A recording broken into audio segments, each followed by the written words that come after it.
It's time to go camping. First day of camping season. Hey, don't peek. Oh, look at that ember. Nope, that's not mine. That's mine.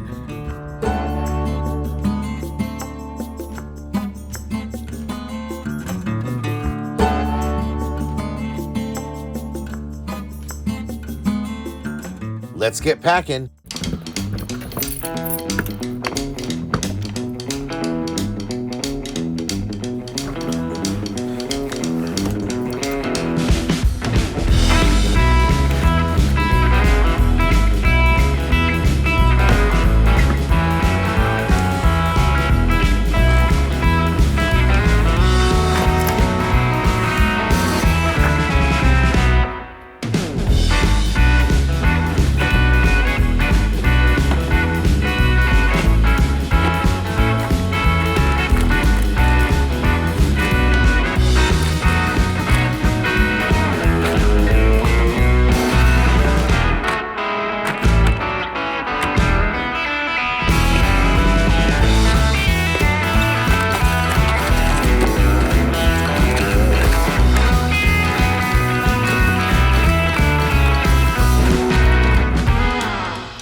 Good morning, everybody. Well, this is it, the first camping trip of the new season. Yeah, I went in January in a bitter, cold, rainy camping trip. That didn't really count. That's not camping season. This is camping season. The weather is great this weekend, expected to be around 20 degrees Celsius or 70 degrees Fahrenheit. And so we had made reservations to go out this week. It's my birthday weekend coming up. And I thought, let's just book it, and it turned out to be the best weather. It's already starting off this morning with blue skies, and we don't have the sun out just yet, but I want to talk to you about how my solar experience is. This is a campsite that's entirely off-grid, right? There's no power, there's no water. You pack it in, you pack it out, you bring your own generator. And we do have the generator. It's here as a backup. Now, but as you may know, I have an entirely solar system up here. I've got 3 panels on top. I've got what they call the Max Solar Package from the Ember company. And in addition to that, I've recently come into the solar panel and powered system, which I'll talk about in just a quick second. You may have seen my video on it. And of course, the most recent addition to the family is the Starlink. So this has all come together rather well, where I've expanded my solar capabilities and brought in Starlink. The nice thing about bringing in Starlink is with this power station I have, I'm able to run nearly 24 hours off of a single charge on the power station. And so we left Starlink on all night, a little wasteful, sure, but I wanted to see, like, if I just leave the inverter on in my trailer and I leave Starlink on all night running off the power station, where are we going to be at in the morning? How much power am I going to have left in the morning? Let's take a look. So I still have 7 hours left if I don't charge the power station. The power station, I started with it 100% charged. We turned it on yesterday around 5 and plugged in the Starlink, and I've just left it on in inverter mode this whole time. And it was telling me initially anywhere from around, gosh, what was it? It was around 20 to 12 hours. It fluctuated in the beginning, but then it settled in around like 18 to 20 hours of predicted capabilities. And that's, of course, without charging. Now, I've since brought in the solar panel. So when I woke up this morning, I set up the solar panel. So when the sun comes out, we'll see how much it starts recharging. This has allowed us to just have full internet. Starlink has been running around 130 to 150 megabits per second. So that's great. I mean, that's more than enough for us to stream and multiple streams going. I can upload and do videos. It's been great. It's really working well. We'll see if I even have to turn on the generator. Since we really haven't had any rain, and I know, since we haven't had any rain, interesting that this has just beeped a little bit with an error code. I think it's because I had the solar panel plugged in, but I hadn't actually gotten any sun yet. So I think it was telling me that it's not really getting a charge off the incoming power. Makes sense. Ever since I unplugged it, it stopped beeping. You'll notice here that since it's not raining out and everything, I've just been using that. This is clearly a safe, very secure campground. The front gate is pretty much gated, so you've got to be let in. So I wasn't so worried about leaving it out overnight. But eventually I'm going to have to figure out a way to tuck this maybe in the basement, someplace easy to use. Haven't figured it out yet. But for now, this works. Okay, so I'm losing the battle a little bit here. We're a couple hours in. You can see we're getting sun here. But as long as I have this thing on inverter and it's powering the Starlink, I think it's going to have a hard time regenerating itself. I can see that it's charging because I can see the battery output, but it doesn't tell me the in and out. It just tells me how much is going out. So I don't know how much is actually going in, and until I turn off Starlink, I probably won't know. Now with the RV, it's the same thing. There's no reason for me to leave the inverter on all night, and even till now, as we're getting close to noon, I've just left it on. But it was really just to see how much does it bleed away. So I'm gonna turn off the inverter, but unfortunately, you can see here, I did not quite get the, I thought I had a good spot for the sun, but next time what I'll do is, next time I'll choose a different spot.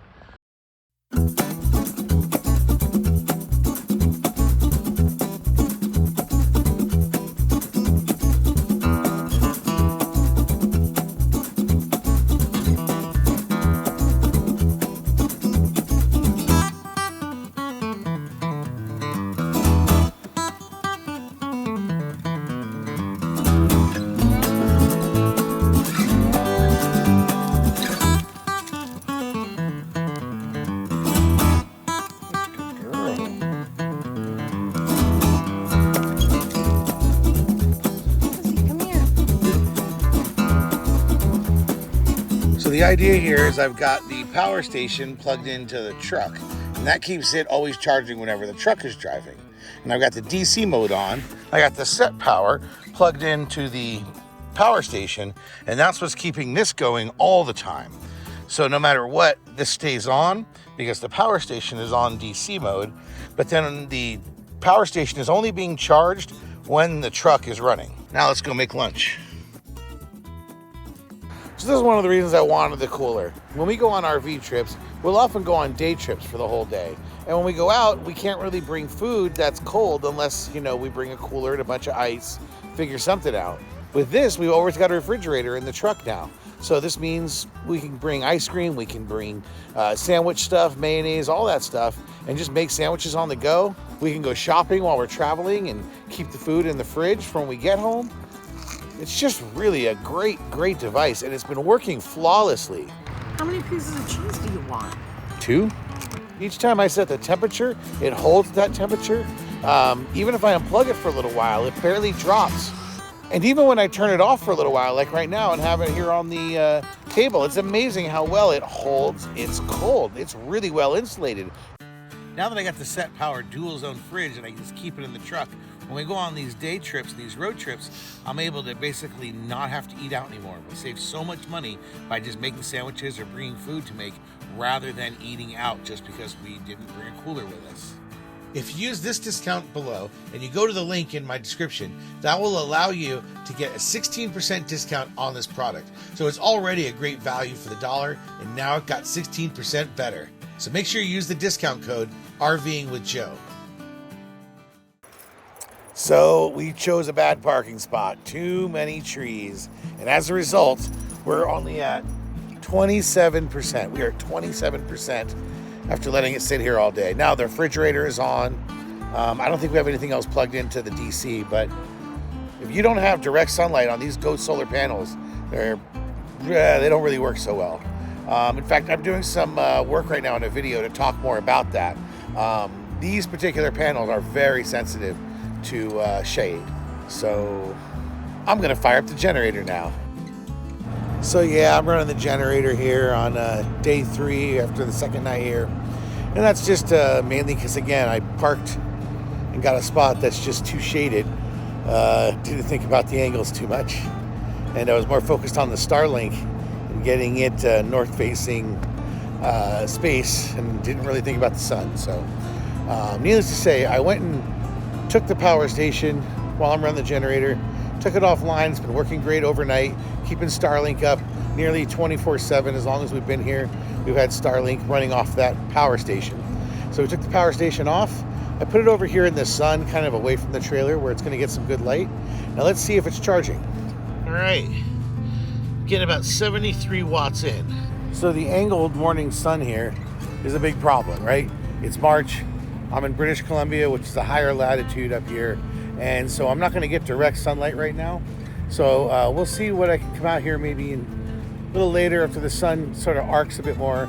See if I can get any more power out of this. It's a 200 watt panel, but I believe that's 200 watts in ideal sunshine. Right now, I can't say it's ideal because of the extreme angle.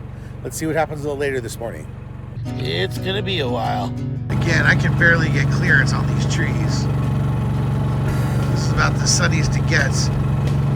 And then the sun just rolls behind these trees. And if you like this power station and want to purchase it, there's a link in the description below, and you can get 10% off using our code RVJ10, RVJ10. So now we've got it in the truck. We've got it plugged into the 12 volt to continue charging for the day. And so now we've got the SetPower in. It's got a little bit of work to do. It's pretty much room temperature right now. But on today's road trip, we're gonna add another element to it, and that's the Starlink. So we're gonna bring that along. Where we're going doesn't have any internet, so we're gonna pack it along with us in the truck, and if we need internet, we can just pop it out, turn it on, boom, Bob's your uncle.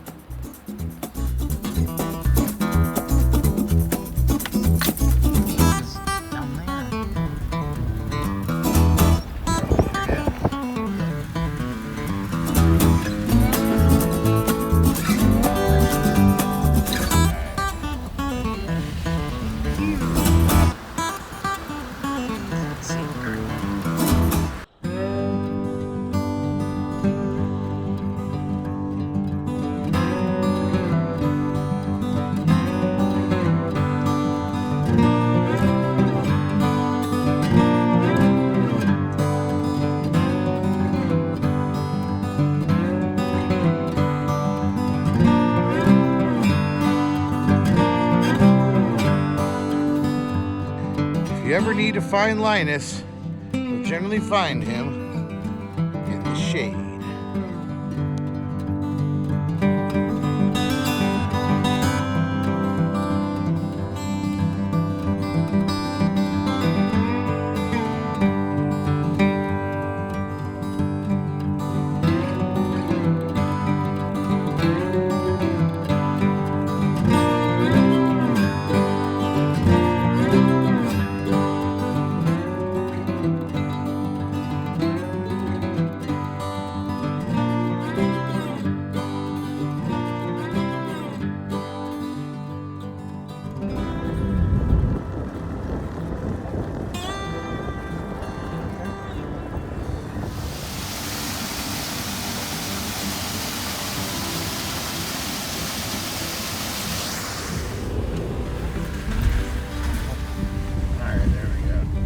So let's try an experiment.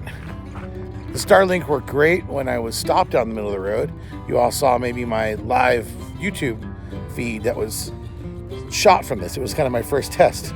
Well, now I'm going to drive down this road for, I don't know, 20 minutes or 30 minutes. And I've secured the dish in the back. I've got a bunch of Gatorades on top holding it in place. And we're going to drive down this road and see if we get internet access while we drive. You never know.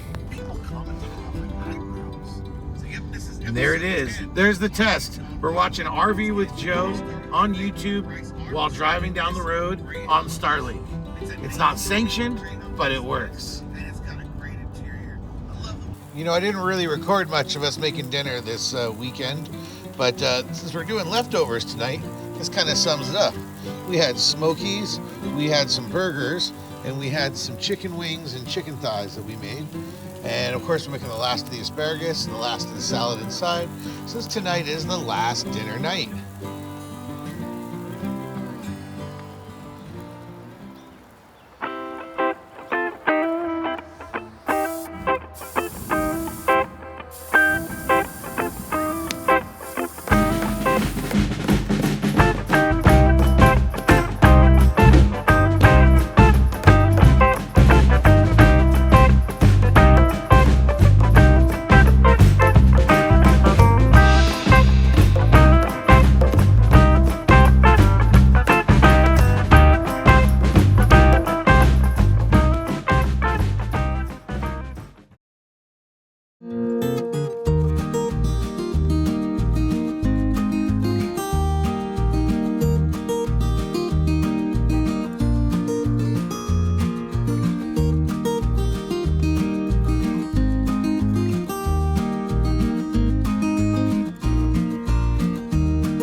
It's Colin, fellow Ember owner.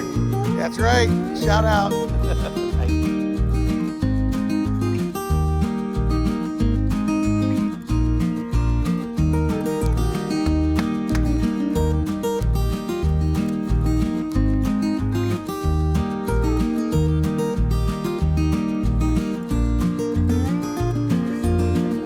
Here we go.